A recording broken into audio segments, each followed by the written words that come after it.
네, 안녕하세요. 노블라인의 백현욱입니다. 환자분들 중에 이제 이런 질문하신 분들이 상당히 많아요. 다른 사람 모발은 이식을 못 하나요? 라고 물어보시는 분들이 많아요. 특히 이제 탈모 부위가 엄청 넓은데 뒤쪽에서 뽑을 모낭들은 부족하고 턱수염이나 이런 채모도 부족하고 이래서 이제 심더라도 모발 이식을 하더라도 앞쪽밖에 못 심고 조금밖에 못 심는 그런 분들께서는 물어보시죠. 이게 아직 다른 사람들 거는 뽑아다가 심지 못하나요? 이렇게 물어보시는 분들이 상당히 많습니다. 특히 이제 상담하러 오셨는데 보호자분이랑 같이 오셨는데 이제 사모님 남편분이 탈모로 오셨는데 사모님이 같이 오셨어요. 근데 사모님이 머리숱이 많으세요. 탈모도 없으시고 그러면은 사모님께서 그렇게 말씀하실 때가 많아요. 제 것 좀 이거 좀 줄 수 없나요? 전 너무 머리숱 많아서 싫은데 이 사람 좀 주면 좋을 것 같은데. 부부관계가 좋은 분들은 그렇게 아름다운 모습을 종종 보여주시기도 합니다. 사실 이게 가능하면요, 이게 가능하면은 상당히 뭐 여러 가지가 바뀔 거예요. 이게 지금은 뒤에서 뽑을 수 있는 모낭 자체가 제한되어 있기 때문에 커버할 수 있는 면적도 제한이 있고 그렇기 때문에 수술도 못하는 경우도 많고 하더라도 앞에만 심고 멈춰야 되는 경우도 많고 막 그런데 그런 일이 없겠죠. 계속 심을 수가 있을 테니까. 그리고 탈모가 있는 분들은 아마 주변의 친구분들 중에 머리숱 많은 친구분들 있으면은 평소에 술도 잘 사주시고 맛있는 것도 많이 사주시고 그래야 될 수도 있어요.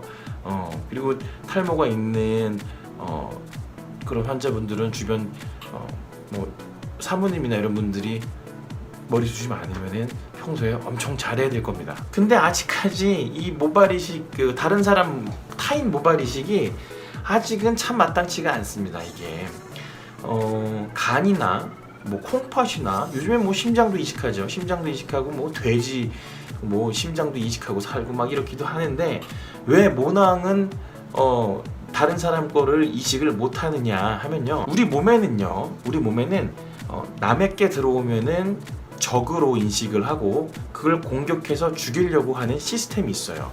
그걸 우리가 면역이라고 하는데 상당히 중요한 시스템입니다. 그것 때문에 우리가 다른 균에 감염되지도 않고 균이 들어오더라도 빨리 죽여서 다시 회복을 할 수가 있고 감기가 걸려도 금방 나을 수가 있고 그런 거죠. 그래서요 간이나 콩팥 같은 거를 이식을 한 다음에는 이 면역을 약간 눌러놓는, 면역을 억제시켜 놓는 면역 억제제라는 약을 평생 동안 먹어야 돼요. 간이나 뭐 콩팥, 심장 이런 것들은 없으면 죽는 장기잖아요. 매우 중요한 장기이기 때문에 이거는 뭐 면역 억제제를 평생 먹더라도 꼭 이식을 해야 되는 그런 상황인 거죠. 하지만 이 모발은요 생명이랑 연관되어 있는 그런 장기는 아니기 때문에 이걸 면역 억제제를 먹으면서까지 다른 사람의 모발 이식을 여태까지 한 케이스는 아직은 없습니다. 이게 면역 억제제라는 게 사실 그렇게 만만한 얘기 아니거든요. 생각해보세요. 이 면역이라는 게 상당히 중요한 겁니다. 면역이 억제되어 있으면은 어떤 몸에 균이 들어와가지고 감염이 돼서 상당히 위험한 상황이 될 가능성이 상당히 높은 그런 거죠. 그리고 이 면역이라는 게 꼭 균만 죽이는 게 아니라 우리 몸 안에서 암세포가 생기면 암세포도 발생하는 것들을 눌러준다고요. 그러면 이게 암이 발생할 가능성도 좀 올라가는 그럴 수도 있겠죠. 그렇기 때문에 아직까지는 그런 위험을 무릅쓰고 모발 이식을 다른 사람 모발 이식을 한 경우는 아직은 없습니다. 그런데 얼마 전에요 서울대학교의 권호상 교수님이라고 하는 아주 유명한 훌륭하신 교수님께서 연구를 하신 게 있는데요.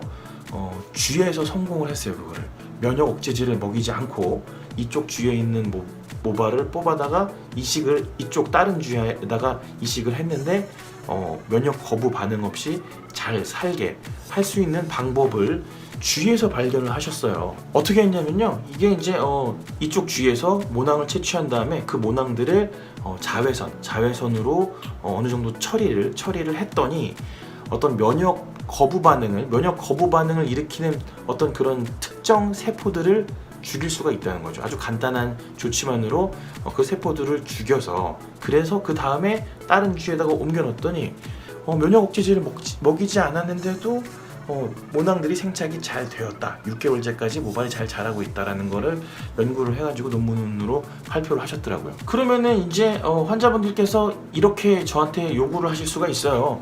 원장님 좀 있으면은 이제 뭐 사람한테 이제 다른 사람 모발 이식도 이제 가능하니까 아유 뒷머리 아끼지 말고 그냥 팍팍 쓰고 나중에요 저 주변에 그 모발 많은 친구들 많으니까 그 친구들한테 좀 달라고 그러면 되니까 이마도 한 이만큼 좁혀주시고요. 더 많이 심어서 밀도도 아주 최고로 높여주시고요.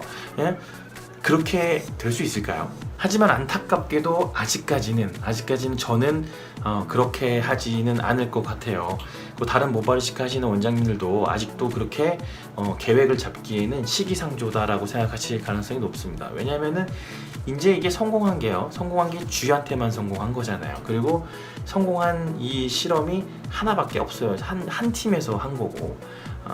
이런 경우에 이제 정말로 사람한테 적용이 되는 데까지는 상당 시간이 걸립니다. 이게 제가 어렸을 때도 암 정복의 길이 열렸다라고 뭐 광고나 아니면 뉴스나 이런 것들이 상당히 많이 나왔었어요. 근데 아직까지도 암은 고치기 어려운 그런 병이잖아요. 그런 거 생각해 보면요, 이게 이제 어떤 주위에서 이런 실험을 성공했다고 해서 그렇다고 해서 우리가 막 모낭을 이제 모낭 막 써도 되겠네 라고 생각하기에는 아직은 그런 근거 자료나 연구 자료가 아직은 조금 부족한 상태예요.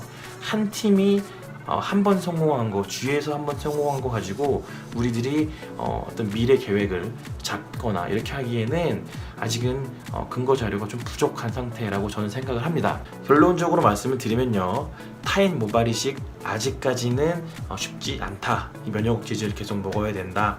물론 면역 억제제를 먹지 않고도 다른 사람의 모발 이식을 받을 수 있는 그런 실험이 성공을 하긴 했지만 아직까지는 지금 수술 계획에 그거를 고려할 수 있을 만큼 많은 근거는 아직은 없는 상태다라고 생각하시면 될 것 같습니다.